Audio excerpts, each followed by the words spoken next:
Ivory build woodpecker পৃথিবীর একসময়কার সবচেয়ে বড় কাঠঠোকরা পাখিদের মধ্যে একটি। একে লর্ড গড বার্ড নামেও ডাকা হতো তার বিশাল আকার আর চকচকে কালো সাদা পালকের জন্য। এর বৈশিষ্ট্য ছিল উজ্জ্বল সাদা ঠোঁট, কালো পালক আর মাথায় লাল ঝুঁটি, যা একে অন্যান্য কাঠঠোকরা থেকে আলাদা করত। এই পাখির বাসস্থান ছিল যুক্তরাষ্ট্রের দক্ষিণ পূর্বাঞ্চলের ঘন বনাঞ্চলে। বিশেষ করে লুইজিয়ানা, ফ্লোরিডা, আরকানসাসের কিছু অঞ্চল ছিল এদের প্রধান আবাসভূমি। আইভরি বিল্ড উডপেকার মূলত মৃত বা পচা গাছের গুঁড়ি ও ডালে ঠোকর মেরে খাবার খুঁজত। এরা বনের ভেতরে পোকামাকড়, লার্ভা খেত।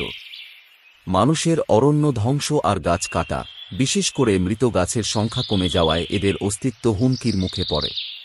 একসময় মনে করা হয় 1940-এর দশকেই এরা বিলুপ্ত হয়ে গেছে। তবে মাঝে মাঝে কিছু প্রত্যক্ষদর্শী দাবি করলেও বৈজ্ঞানিকভাবে নিশ্চিতভাবে আর পাওয়া যায়নি। আজও অনেক গবেষক আশা করেন হয়তো কোথাও এ পাখি এখনও বেঁচে আছে, কিন্তু বাস্তবে তাদের অস্তিত্ব পাওয়া খুবই অনিশ্চিত।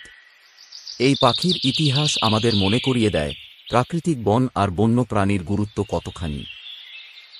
সংরক্ষণ না করলে এমন অনেক প্রজাতি আমাদের চোখের সামনে থেকেই হারিয়ে যাবে।